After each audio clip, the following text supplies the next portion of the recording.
Too many chins, too many chins, too many chins, too many chins, too many chins, too many chins, too many chins, too many chins.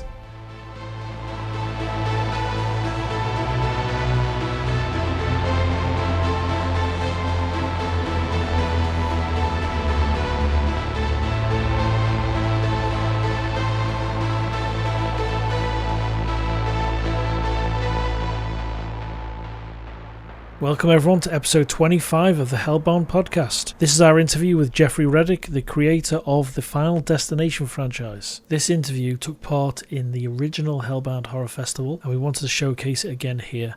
We'll be interviewing filmmakers, creators, all manner of people for the next Hellbound Horror Festival as part of this podcast. And the festival itself will start the 1st of August. I almost forgot the date then, so please look out for that.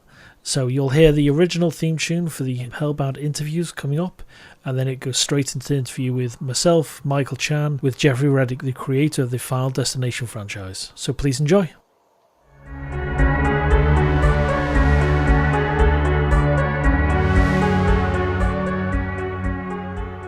I'll tell you a little story just to get us started, Jeffrey. That in '99, I started in a cinema, started working as an usher. And for me, it was the best part-time job I ever had. And I lied about my age when I started at the cinema so I could work there because you had to be 18. Fight Club was about to come out, I think, in '99. And, there was, Eyes Wide Shut, there was Blair Witch. But then when your film came out, when Final Destination came out, everyone was talking about it in a I would not say, almost pre-internet way, like word of mouth, the way people were talking about it outside the screen. It was just a kind of a revelation, really, and it was such a joy. So I'd just like to thank you for that.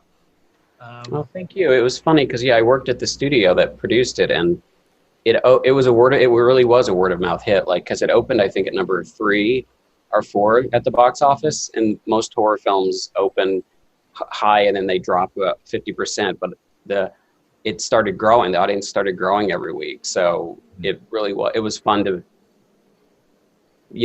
be at the company and see that, where people are like, oh wow, the numbers are going up during the week, and okay, the second weekend it's doing better. It's like, wow, this is a word of mouth hit. It's cool.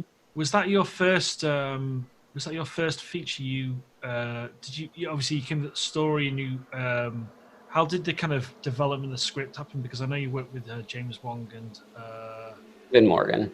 And obviously for X-Files fans, they're like two of the biggest writers. They wrote some of the best X-Files episodes ever. Absolutely.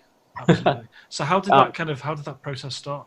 Well, it was a kind of an interesting trajectory because I had the idea and I used it to get an agent, and I actually wrote an X-Files sample to get an agent, and then my friends at New Line were like, this is a really good feature idea, you should do it as a feature. So back when I worked at New Line, you could sell treatments, like 5 or 6 page treatments to a studio, but I knew that since I worked there, I'd already submitted other work of mine there, and some of it got good coverage and some of it didn't. But even the stuff that got good coverage, they didn't really take it seriously, so I knew I needed to pair up with some producers. So I took my treatment to Craig Perry and Warren Zide, and we developed it into like a 12-page treatment that changed a lot over the course of us going back and forth with New Line. And finally, it got to the point with New Line because they were really hung up on not having a death figure. Like they're like, we don't understand how you could do a movie with that. It's a horror movie. How can you not show the villain? You can't fight it. We're like, that's the whole point. And finally, we told them the producer said they were going to take it to Miramax if they didn't buy it, and they're like, "All right, we'll buy it." And then they had me write the first draft of the script, and then they actually, because we'd done so much work in development on it, it was really a first draft that we submitted to the studio. I mean, I wrote a first draft. Craig gave me notes on it. I went through and did his notes, and then the studio pretty much gave a thumbs up to the script and went out to directors. And it was just very karmic that it ended up with James and Glenn, because I remember Bob came up to me one day in the office. He's like, what do you think about the James Wong and Glenn Morgan from the X-Files? I'm like, are you effing kidding me? Like, they'd done some of my favorite episodes ever. Yeah. So then, I mean, they came on and they did a lot of work, and it departed a lot from my original draft, mainly in that I'm a huge Nightmare on Elm Street fan. So my original take on how death got them was more psychological, like we would get into their heads and, bring their fears to life, but not in a Freddy way, more in a grounded, realistic way. And each kid committed suicide. So that ended up being a little dark, obviously. And so James and Glenn came up with the Rube Goldberg design, which I think is great because even though we never put a face on death, which I think would have helped it travel internationally, because we didn't, every culture believes in death. And if you don't show it, then every culture can put their own, use their own imagination. But I think the Rube Goldberg device kind of put it in everyday life, which I think even more, I will say that personally, I like that death is not a physical presence that you see, because, like, speaking for myself, I grew up with Hong Kong horror. Especially my parents were really into Gung Si movies, or hopping vampires. So like I grew up with monsters in my horror films, and when I was an adult and started expanding into Western horror, it's all the horror classics, especially zombies, which is what I'm into. But when I watched Final Destination, it kind of opened my mind to the idea of the horror of something that's not there. Yeah. And I just find that it works so well, Maybe a monster would have helped it for marketing, but from a story standpoint and from a creativity standpoint, and being something so novel, especially for its time, I think it worked. Oh yeah, like the minute it was a success, everybody's like, "Yeah, we totally knew it was going to be a success from the beginning." And I'm like, "No, you didn't." We all hoped, but I mean, I had faith in it. Like I thought it would work, and I thought that James and Glenn did an amazing job too. So and the cast was like, I knew it would work, but I didn't.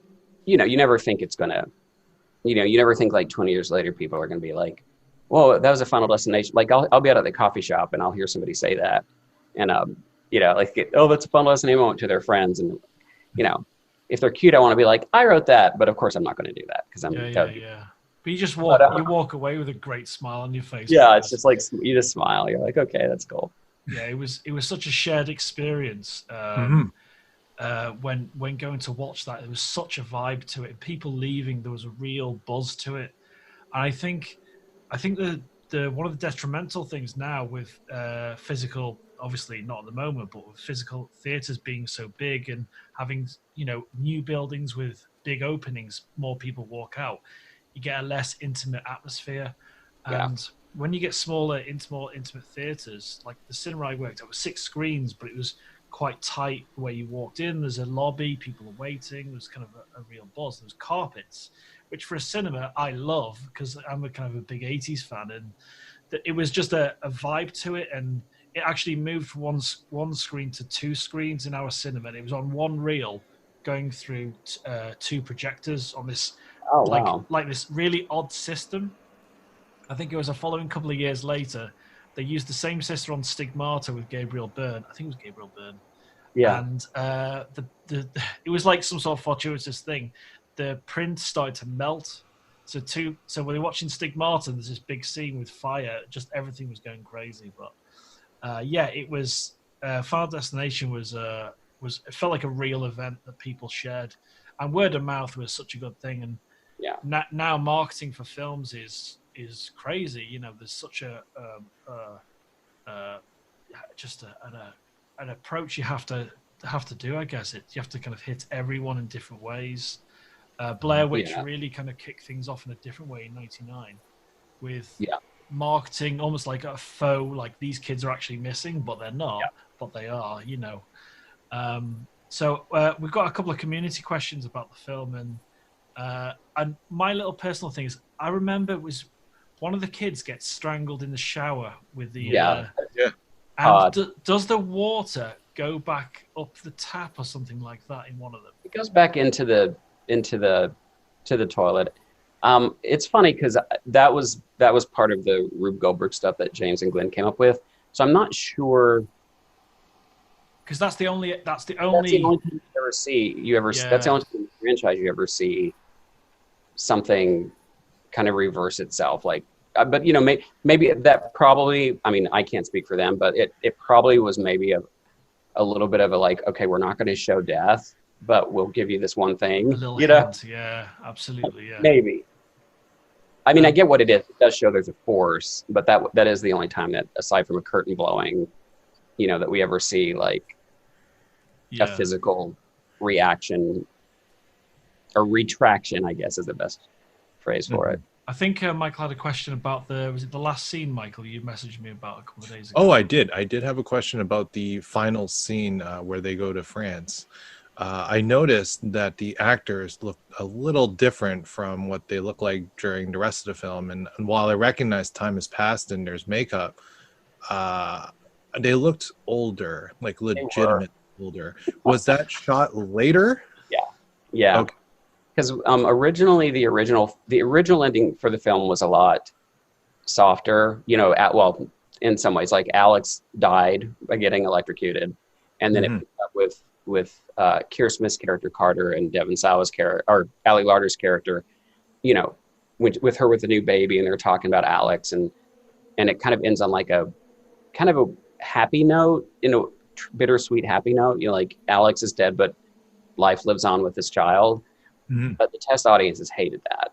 They, because it's a horror movie, so, and they're like, we don't want, First of all, they thought it was sappy, but then they also were like, they didn't like Alex dying because he's, was the leading man. And they were unclear of like, well, is Carter now with Ali, or like, are they like together, or are they just like what, he was an asshole. Like, so New Line did the amazing thing of reshooting the ending.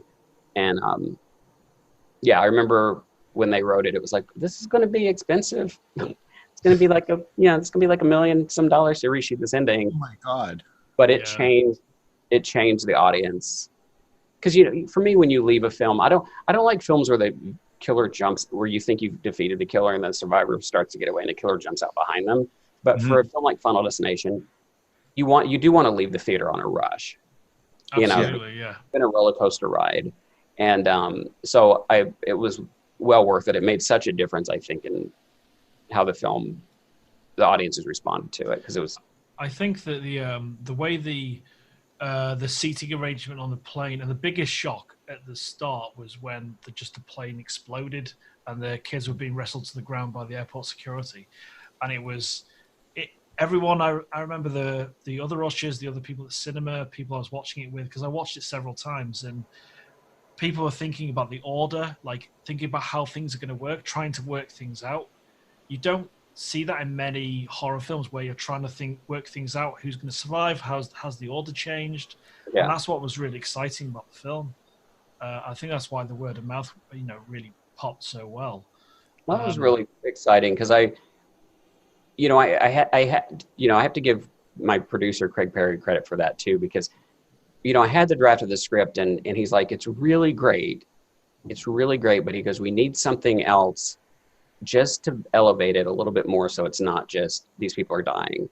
So of course, then I go into my like writer crazy mode, trying to figure out like one other element to add to it.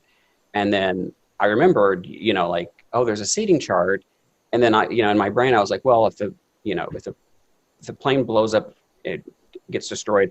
Originally I had the plane like kind of diving into the ground. So in my crazy head, I was like, well, it's going to kill the people in the front, it's going to go back. But I just figured the seating chart. And so I called Craig up about that. I said that way. And he was like, that's it. Good job. Yeah, that really hooked people in. Because of technically, I know it's kind of morbid, but technically people do die in order in that kind of thing. So it made complete sense, and people would accept that.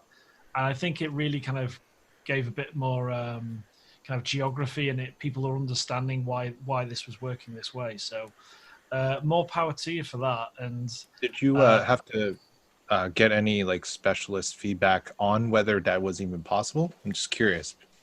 No, I just took writer liberty with that one, because I just figured there was a seating chart, and I figured if the plane, if there's an explosion in one part of the plane, it's going to, the explosion is going to burn through the crowd. And so even though it'll almost be instantaneous, it'll still happen in a certain order. So it was more, I had to figure out how to seat people. Once I figured that out, I just had to switch some characters around to where they're. Absolutely. Is what I quite like about Don't Look Back, because we'll talk about that as well, is that it seems to be a kind of common thread in what you write, is that you like the coming together of a group, the group dynamic, trying to figure things out. And that for me is that really kind of, I really enjoy that. And like when you watch The Thing, for instance, when the team are trying to work things out, that for me, I absolutely dig that, because then I become one of them. Yeah. I want to try and work things out. I want to be in McCready's tower working out who's walking across the snow, So is that something that is something in, like, you when you used to watch horror, something that kind of, how you found that dynamic, how you kind of found that kind of group dynamic, and how you enjoy it? It was probably because, Nightmare on Elm Street is the original, is my favorite film. I almost feel like, every time I talk, any interview I do, that always comes up. But, I think the fact that, Nancy, because we have acting wise, we have amazing final girls in so many franchises. But character wise, most of the final girls up until that point, all they really did was run and then stab the killer, and then he would pop back up and they'd run him some more and hide. And Nancy was the first one who actually studied books and booby-trapped her house and then went into the nightmare after Freddy. So I think that template for a final girl got in my head about solving a mystery, and that just kind of expanded out into, when I'm doing movies with ensembles, it's just kind of been there. It's so funny because I don't notice personally themes in my work when I'm writing them, but I notice them when I'm later on, or when people point them out to me, like, oh, this is kind of a recurring thing in your work. And so then I have fun kind of like trying to figure out where that came from. Yeah, absolutely. John Carpenter's a big fan of that, obviously, with his people being stuck in a certain place, like Assault on Precinct 13 as well. Yeah. But yeah, that's something I really enjoyed about Don't Look Back as well, because I believe it's a retelling of the original short. Is that right? Well, I actually wrote the script before the short, but I hadn't directed anything up until then. So everybody was like, you need to direct something. So what I did is I took the Nathan character, who videotapes the assault in the park, and then I just wrote a completely separate story around him that was skewed completely supernatural, just because I wanted to show that I could direct scares and suspense. So it's different than the iteration of this film, obviously, because this film is like, you're not sure if it's supernatural, if it's a killer, or if it's in her head. But yeah, I wrote the short after the feature. But it's funny because when it came to like the credits on the film, the guild said, well, the short came out first, so technically you have to just, it came out first, so this technically isn't like an original. So you have to say, you can't say written by, it has to be screenplay by, because it's considered a derivative. And I was like, oh, okay. All right, that's really interesting. How did you, because I want to kind of touch upon the original short Good Samaritan, because I noticed that you've got Jane Badler. I know. And as a young boy, watching V, Jane Badler was the mega star in my life. Yeah.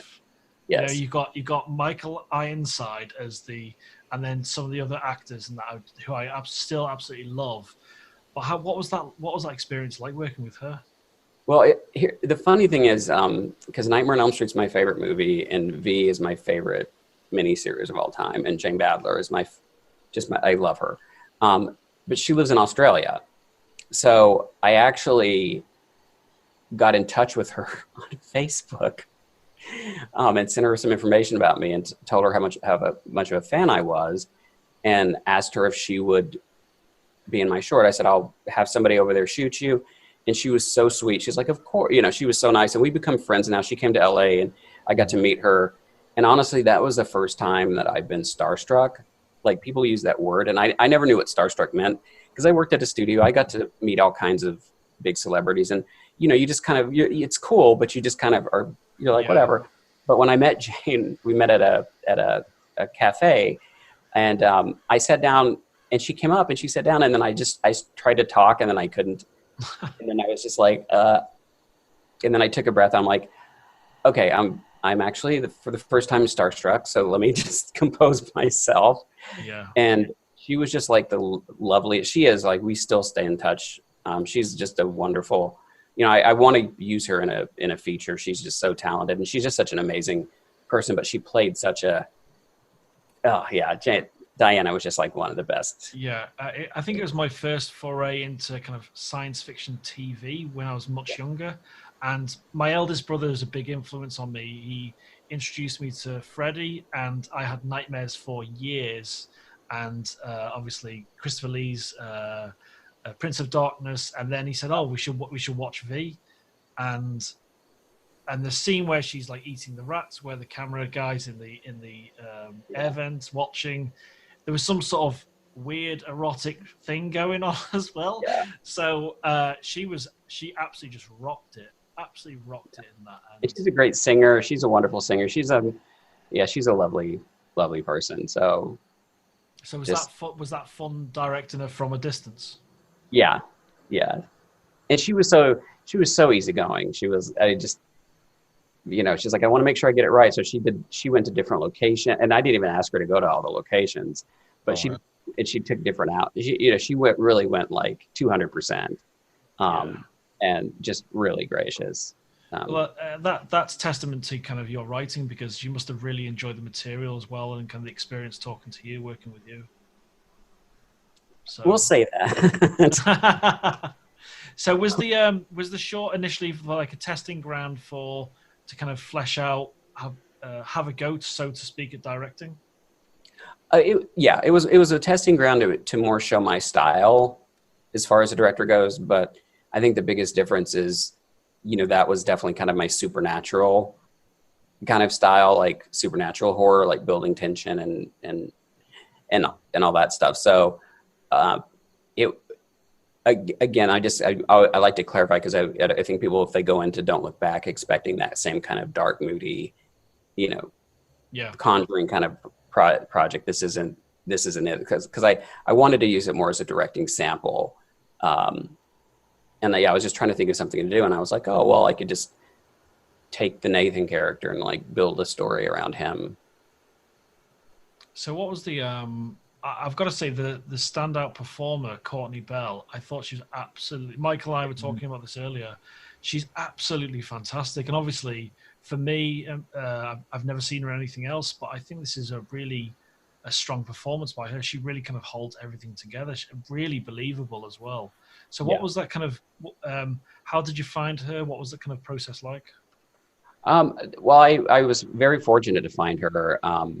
We did auditions, and that's why I'm glad that we were able to do, the film as an indie film, even though, obviously there are limitations production-wise to what you can do.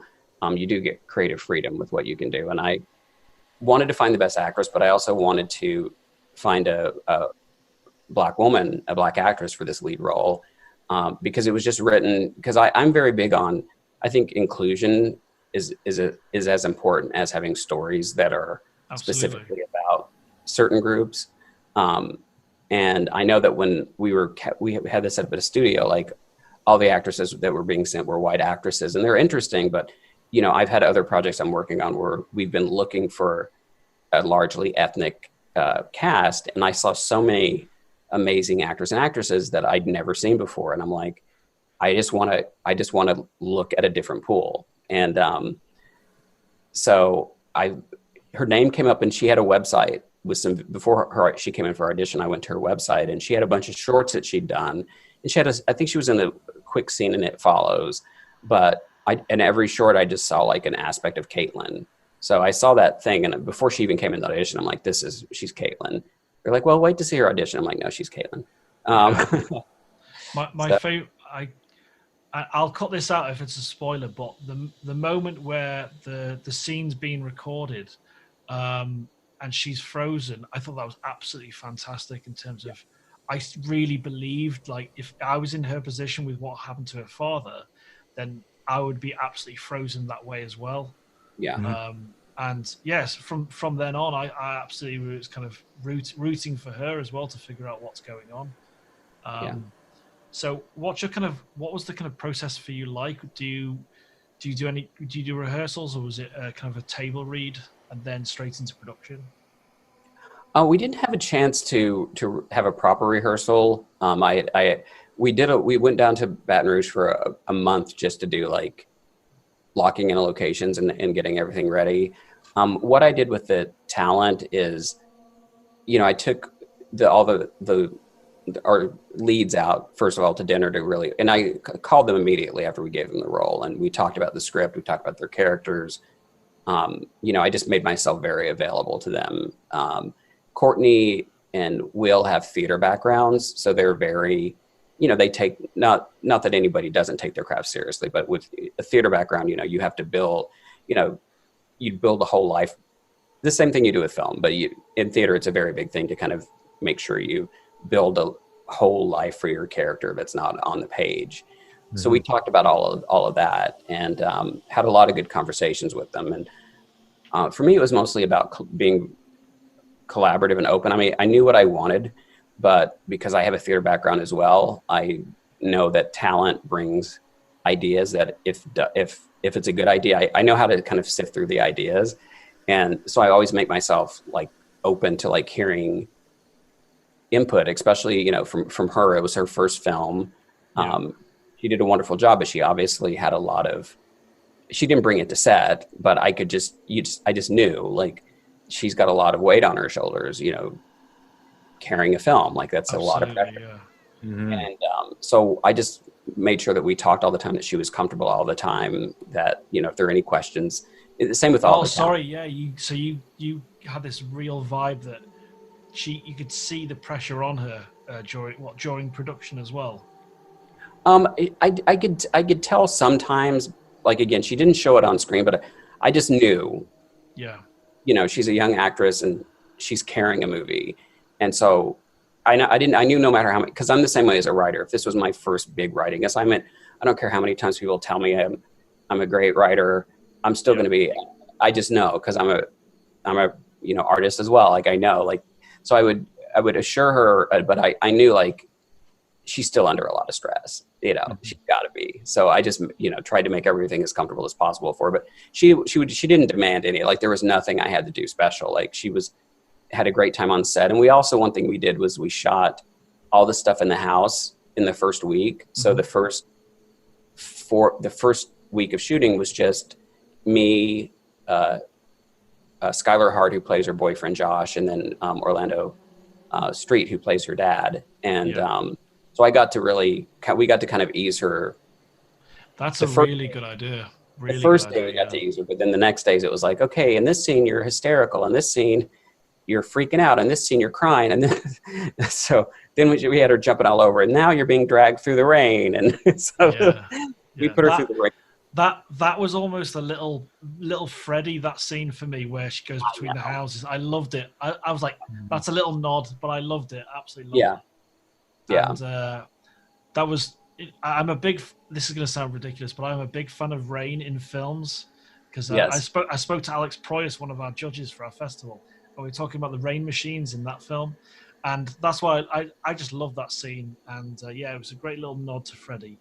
I did learn something about rain machines, though, because my DP was like, make sure you tell them it's a light rain, because if you don't, they'll make a monsoon. And I wrote in the script light rain, but I wasn't paying attention because I was focused on so many things. Because that was our last night of shooting. We had stunts, we had crows, we had rain. And the first couple of takes, they poured the rain. And so they drenched the walkway is like mud, it was like mud after like 2 takes. So I was like, lighten up the rain, but it's like, it's already a slush now between the. Yeah. Because there's quite a few shots to the ground, but I absolutely loved that. So that went really well. I think you did a great job with your first feature. And what was the most, because this would be really interesting to a lot of our filmmakers who are just making horror shorts at the moment. What was your biggest kind of fear going in, or kind of where did you experience that you kind of lent on individuals to kind of help you out as a director? You know what's funny? Because I've been on the sets of most of my films over the years, so I've been very fortunate to like have good relationships with like 99% of the directors, and I've just learned from all of them. So having done the short, I think I got a little. I didn't realize the stuff that I didn't know. You know, it wasn't like I was cocky going in like I know everything, but I was like, oh well, I've done a short, I've been on sets, I've storyboarded the movie. I know what, you know, I know what I'm doing. And so I was a little I started getting overwhelmed a little bit once we started shooting. And a lot of that I think was because I found myself because I'm a cancer. So I worry about everybody and I want to take care of everybody. So I realized on a short set, it's easier to like talk to everybody and make sure everybody's doing cool. But when you're on a feature set, you know, you can't take on the responsibility about worrying about, you know, has everything been picked up over here where our lead's going to fall? Has everything been like, you have to be aware of that, but you have to like let your team like take care of all that stuff. And so I was like, there was a lot of times where I was just like worried about, you know, well, you know, Courtney fell really hard the last time. Are we sure she's okay? And this, and, you know, and the grip guy just slipped, you know, so I found myself like worrying so much about, like, I think I would overthink a lot of things. Like there was like a location that we wanted, but they told us that they would, if we had more than a certain amount of people there, that they would shut us down. And because of the indie nature of the film. No, just because of like there was a kind of a set piece that we had where we were going to be in a big location, and yeah, we'd had to have a bunch of lights and a bunch of things, and the place was not structurally as sound as it should be. And I know that we were, you know, it's like, well, do we use that location? Do we not? And, you know, some of my team was like, well, you know, we'll do it. We'll take care of it. And I really wanted to use this location, but then I'm like, but I don't want them to shut us down. And then later on, my director friends were like, yeah, but if they told you they would take care of it, you just pick it and then let them fucking deal with all the drama. But I was like, yeah, but what if they shut us down? He's like, yeah, that was it. But as far as advice goes, I mean, I think you might think you're over-prepared, like again, because I had the whole movie storyboarded out. So I thought, you know, we got the reference here. Well, I'll sit down with my DP. We'll just go through a shot list and we'll be good. But we did that also before. We did that based off the old locations that we had when we location scouted. So we didn't have them based off the storyboards based off the new location, because we were supposed to shoot it at a bigger budget. It all fell through after we location scouted. We took a couple of, you know, months to lick our wounds, and we decided we were going to do it independently. So we kind of went back to try to, you know, redo everything. So locations changed and things like that. But I think I thought doing a short and a feature was just like, okay, well, a feature is just more people and that's it. But it's actually, there is a lot more to that. You are handling a lot more people, but each of those people has a team under them. So you have to make sure the communication is extremely clear, that you're in sync with all of your department heads. You've got to be ready to change stuff on the fly, you know, because we can be, especially if we've written something, we can be precious about what we're doing. So I think you have to manage expectations. You know, one thing with this film is it was written for a bigger scope than it.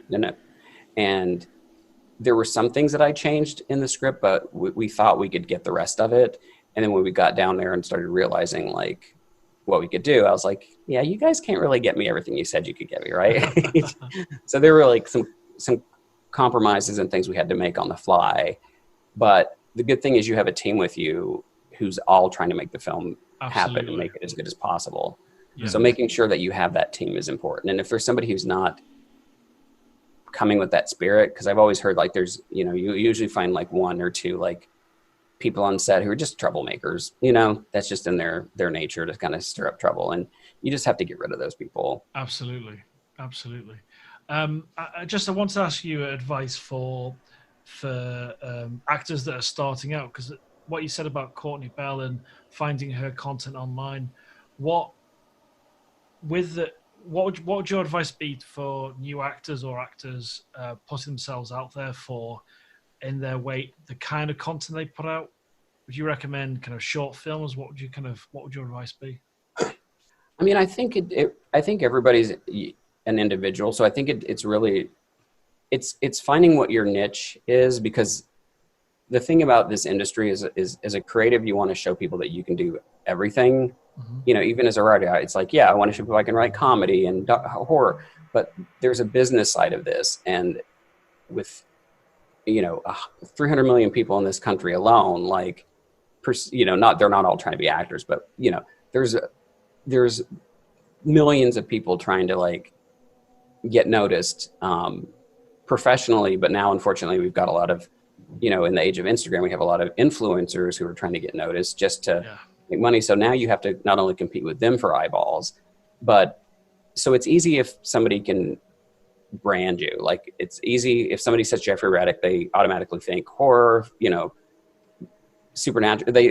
They're like, okay, we know this guy. We can trust this guy. So I always tell creative people, like, find that thing that if you had to pick something to do for like 10 years, like a genre to be in, something that you're really passionate about, pick the thing that you'd be most passionate about, and then start building content around that. Because when people notice you for that first thing, that's what they want more of. Like, Absolutely. if I just sold a comedy first, they would have not been, they'd have been like, well, bring us your next comedy. That's cute, you write horror.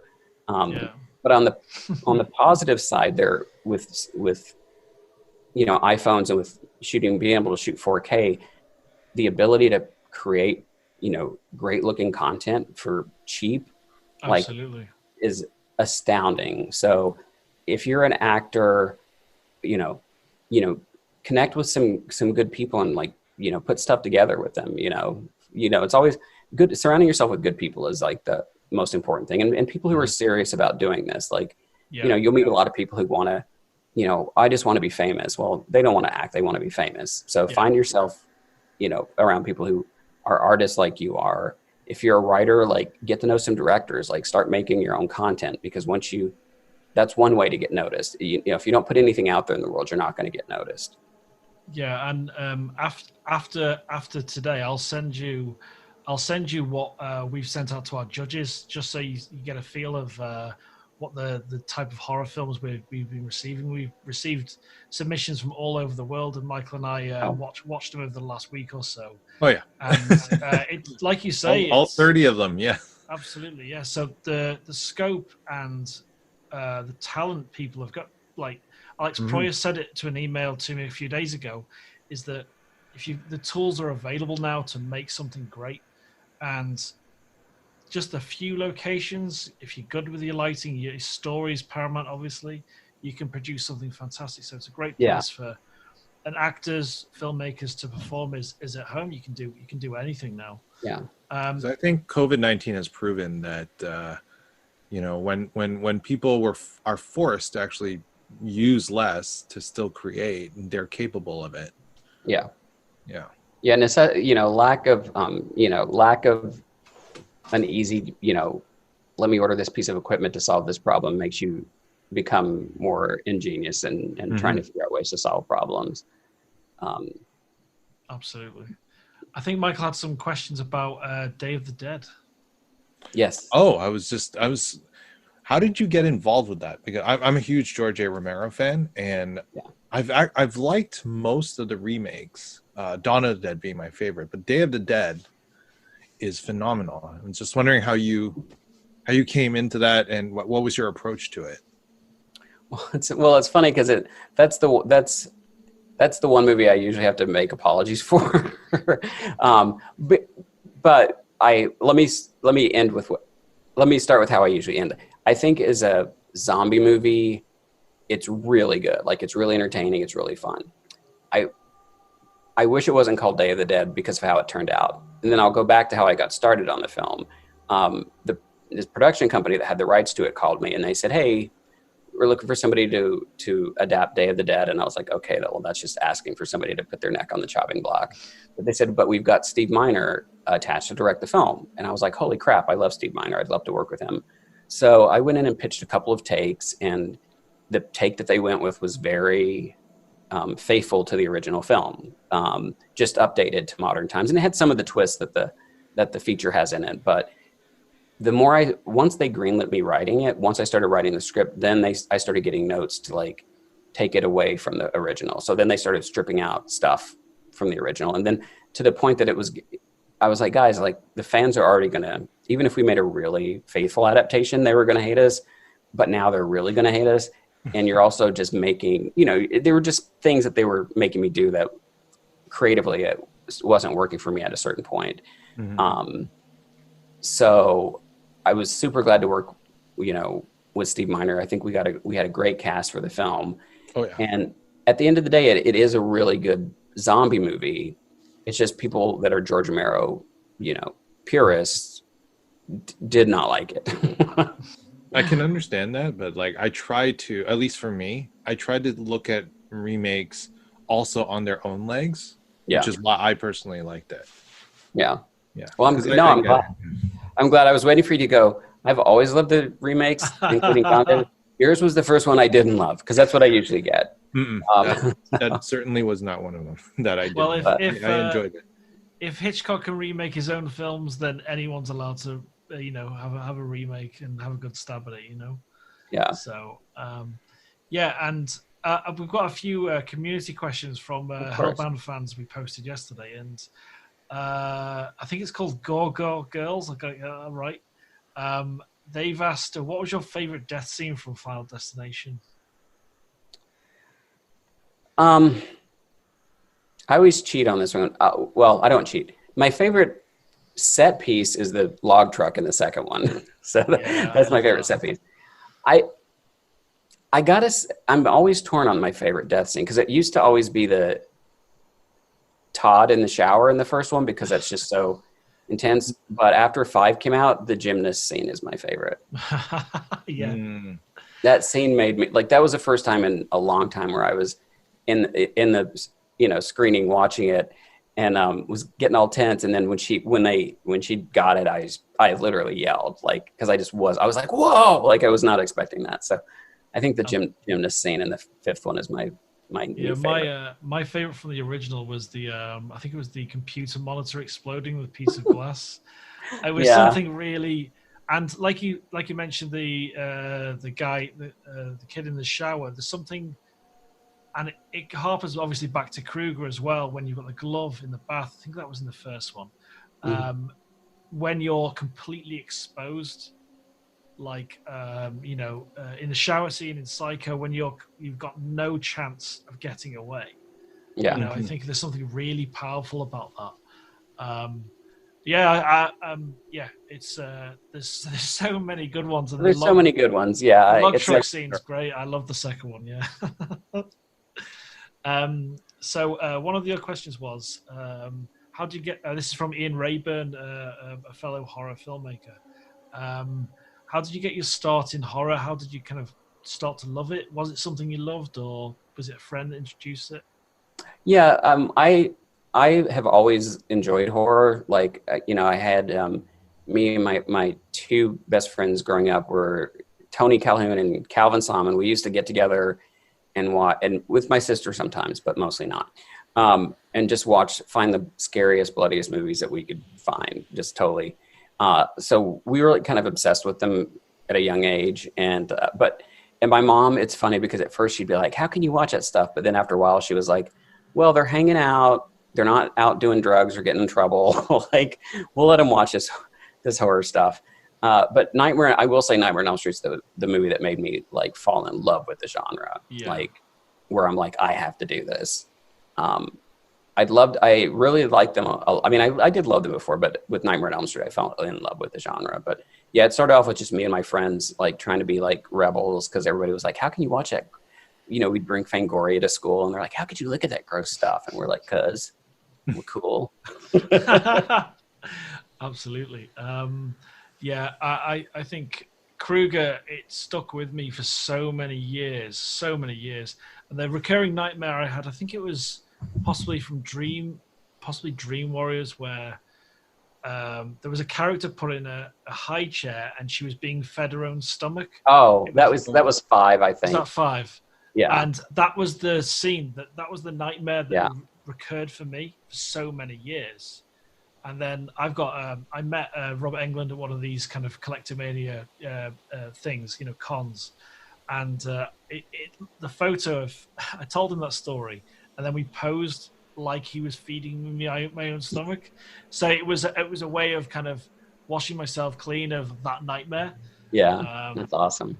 But yeah, Kruger, there's just something so visceral about and immediate about the film as well. Because, showing too much is the biggest issue. Showing the monster is definitely the issue. I got one little question about Don't Look Back. Was it really straightforward with the crows in terms of working with the crows and shooting those?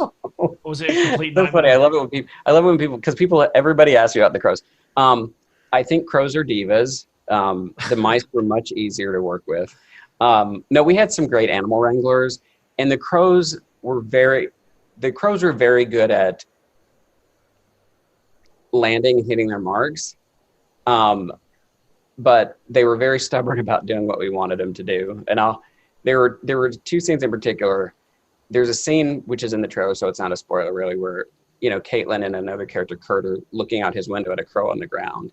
Yeah. And all we needed the crow to do was to fly in, look up at the window, and then fly off. It took us forever to get that friggin' crow. Like, originally it was supposed to flop around on the ground, and then they couldn't get to do that. We're like, well, let's just have it land, but it kept not coming. It kept landing and then like walking right off, like walking off. Yeah. And I remember watching the dailies, and I had those, and I didn't realize it because when you're on set, you're so focused on getting the shot that I forgot that I had poor Courtney and Damon like standing in the window for I was watching the daily for 45, it was like 45 minutes. We're trying to get that crow, and they stood there the whole time just being like so professional. I apologized the next day. I was like, oh my God, I can't believe that I had you. Yeah. They're like, no problem. It sounds like you learned so much from this process. And oh yes. Yeah. Like, I'm ready to do it again, but it was such a great learning experience. And that's why I'm really glad too. It was kind of an indie film, because it was an ambitious one in a way, because we did have so many characters and locations and stunts and animals and all the stuff you're not supposed to have in a first movie. So I feel like it was like a super heavy crash course in making a feature film. So I definitely know like all the stuff I didn't know going in. Do you think you're going to be taking that experience to Final Destination 6, which they keep talking about, but nothing's happening? Well, about Final Destination 6, there's definitely one in the works. Unfortunately, and this is for real, like, because I know there's always been like stops and starts, but to be honest, like, New Line has kind of been, at some points they're like, well, maybe, but they were actually actively pursuing making a new one before COVID hit. So because those movies do have a lot of locations and actors and crew, we're going to have to they're going to have to wait till, kind of the business is back on track, and everybody has like a stock load of films piled up that they have to release once theaters open. We were talking. I was talking to someone that worked in casting on Nightmare Alley, I think is Del Toro's TV show, and it sounds like there's so many giant movies and juggernauts that are going to happen or about to happen that in terms of things being released. So next year, depending on what theaters do, because I know everyone's in a bit of a nightmare at the moment, and theater chains are being hit really badly, and there's going to be an absolute explosion of releases and battles between studios of when to release things. Yeah, I mean, I have a feeling because you do also have to spend so much marketing to usually when you see a film's budget, the formula, and it may have changed with the digital age, but the formula was kind of like expect to double the budget for marketing, because you have to cut through all the other. There's so many films coming out all the time, so the big templates of the horror films that were supposed to come out this year that got pushed to next year, the theater chains are planning their releases like 4 years in advance. So that's going to like screw up a lot of stuff. So a lot of movies will end up being like, you know what, we can, if we premiere this on demand for $30, we're going to make more money. Yeah. Because we don't have to spend all that marketing money. So I think a lot of the movies won't get theatrical. But I think obviously there's certain filmmakers where, the theater experience is never going to die because people love going out. Yeah. We're social people. We love to like that communal experience. But I think it's going to be a shaky time while they sort out like all the releasing and the scheduling and things like that. Absolutely. I just read that Coming to America 2 was going to be purchased by Amazon, and I was kind of it kind of makes sense by based on what you're saying in terms of finding a different home for it, because things have got to get released at some point. But I would love to have seen that in the theater, because obviously I really hope it's great, because Eddie Murphy, when that film came out, he was top of the tree when the first one came out. Yeah. And it's a work of genius. We can all agree. I think Coming to America is a work of genius. And there's so many moments I could quote them. I absolutely love it. But I am a little bit disappointed it's possibly going to be on a streamer. I'd love to see that in the theater because the audience would be just, go crazy for that, I get torn because, like with New Mutants, when they said they were going to put it out in the drive-ins, I'm like, they better put this. It's been, I've waited 2.5, 3 years for this movie to come out. But there comes a point where it's like you want to see the movie more than you want to wait for like 4 years for it. True. There's going to be some kind of waning, isn't there? Like exactly what you're saying. People want to see that. Like, how long are Disney really going to hold Black Widow back? It makes sense if you've got a giant movie that's got giant budgets and all of that. Yeah. You want to get the most from it. And this is just a personal thing, but Disney made a couple of mistakes with Mulan because I think it was 2 weeks after they released on Disney Plus to rent for $30 or $25. You could buy it outside of Disney Plus for the same price. So if you rented it or you had it on Disney Plus, you still have to continue to pay for Disney Plus to be able to watch your version of Mulan. So there's going to be, studios are going to make, or streamers are going to make great decisions and bad decisions as well. But it's mostly bad. If they can make more money, they'll make the bad decisions. Whatever's going to make them more money. Speaking of COVID, has that been a factor in terms of the release of Don't Look Back? Yeah. We were gonna definitely do like a limited theatrical.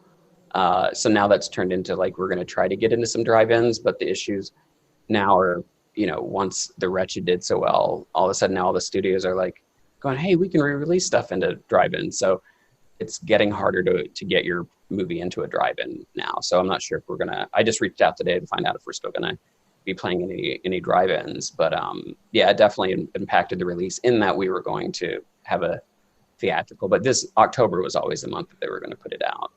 Absolutely. Just got a couple of more questions, Jeffrey.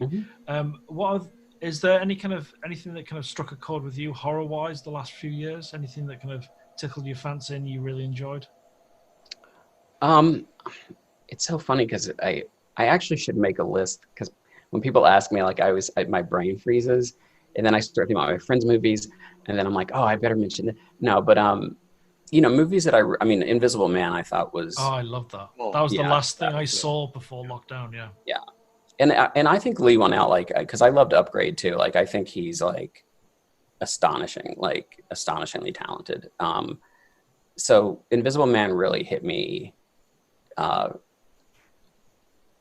Out. I'm kind of going back to low hanging fruit now because that's years ago. Yeah. But I'm just trying to think But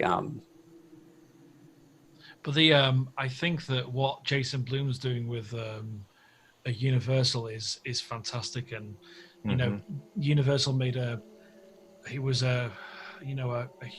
huge error from a film fan point of view with the Dark Universe. I love the idea, but when you see the photograph of all those really kind of A-list actors, that could have been potentially great, but the low budget nature of what Bloom does and does really well. Gives actors, gives filmmakers a real chance.